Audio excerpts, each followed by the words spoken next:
Saudara-saudari, marilah kita mendengarkan renungan dengan judul Memberi Kesaksian yang berdasarkan pada Injil Yohanes bab 10 ayat 25.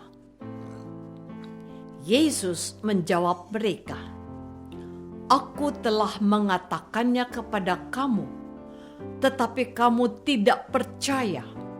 Pekerjaan-pekerjaan yang kulakukan dalam nama Bapa-Ku, itulah yang memberikan kesaksian tentang Aku." Dalam nama Bapa dan Putra dan Roh Kudus. Amin. Saudara-saudari terkasih dalam nama Tuhan Yesus Kristus. Kehadiran Yesus di muka umum menimbulkan sebuah kegembiraan sekaligus buah bibir. Di satu sisi, Yesus terlihat seperti manusia biasa.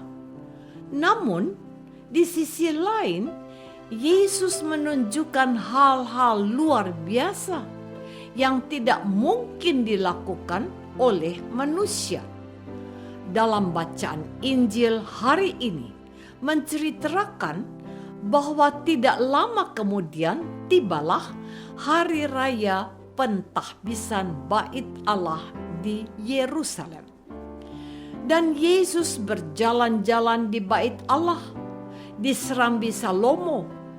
Maka orang-orang Yahudi mengelilingi Yesus dan berkata kepadanya, "Berapa lama lagi engkau membiarkan kami hidup dalam kebimbangan?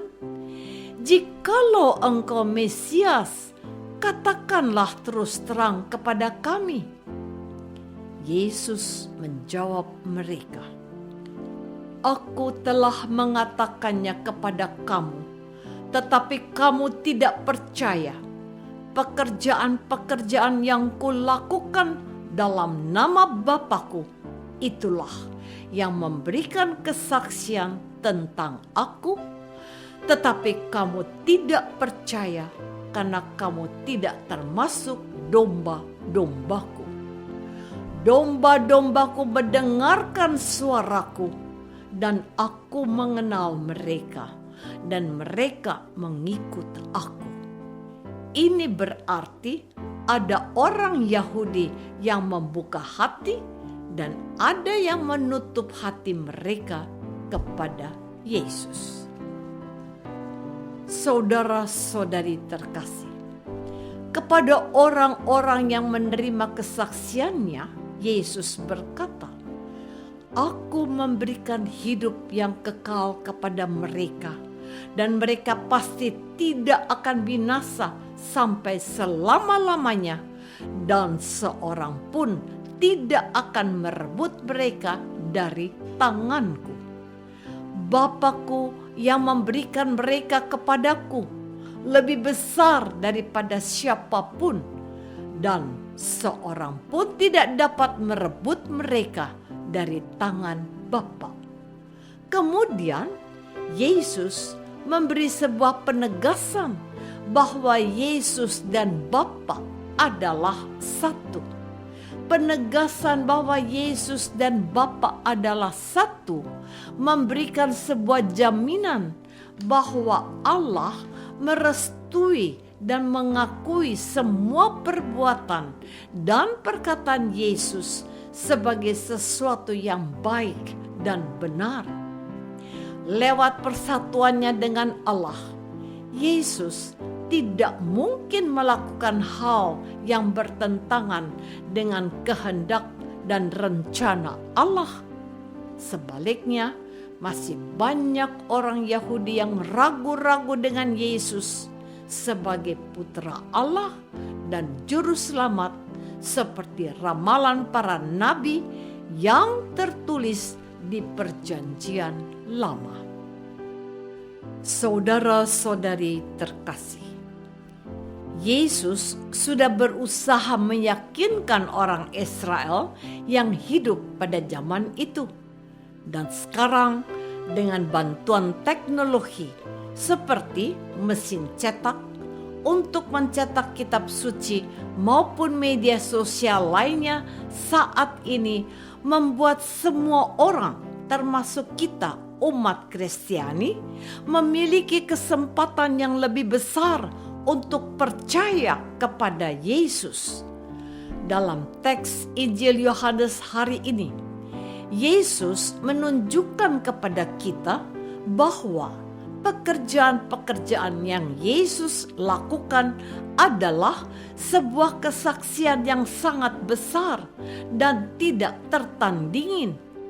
Bisa saja orang Yahudi termasuk kita belum benar-benar percaya jikalau Yesus hanya bersaksi dengan kata-kata bahwa Dia adalah Putra Allah dan Juru Selamat dunia. Sebab kata-kata yang manusia ucapkan belum tentu benar jika tidak didukung oleh sebuah tindakan yang memperkuat atau meneguhkan perkataannya. Tetapi Yesus sudah berbicara bahwa Yesus datang dari Allah guna menyelamatkan umat manusia.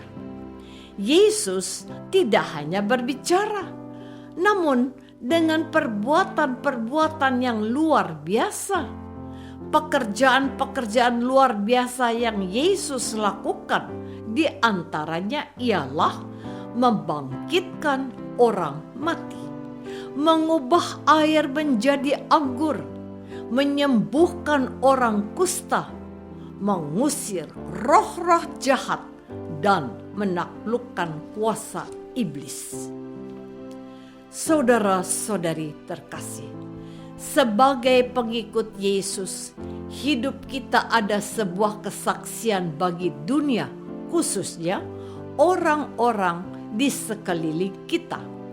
Maka tanpa disadari, kata-kata dan perbuatan kita akan dinilai oleh orang lain yang tidak seiman dengan kita.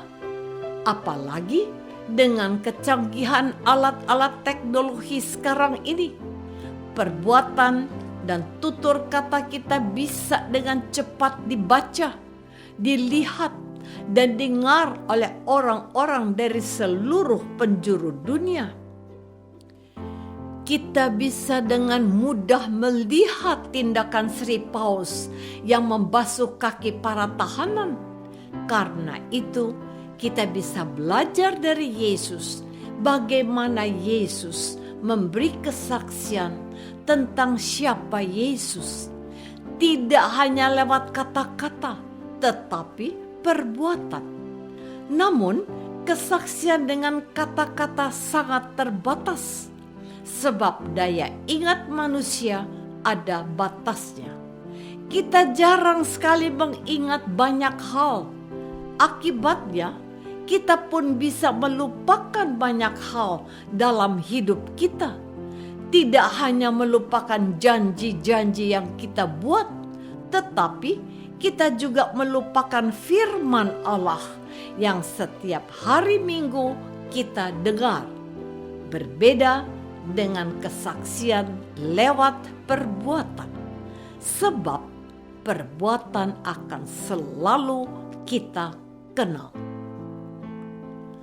Apakah selama ini kita sudah berusaha memberi kesaksian tidak hanya dengan kata-kata, tetapi lebih lagi dengan perbuatan yang nyata?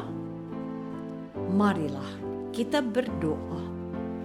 Tuhan Yesus Kristus, Engkau datang ke dunia, mewartakan kerajaan Allah tidak hanya lewat kata-kata, tetapi terutama lewat perbuatan.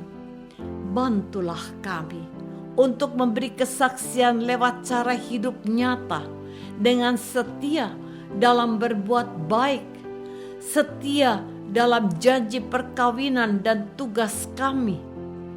Doa ini kami persembahkan dalam nama-Mu, Tuhan dan pengantara kami. Amin. Semoga kita semua selalu dinaungi dan dibimbing oleh berkat Allah yang Maha Kuasa, Bapa, dan Putra, dan Roh Kudus. Amin.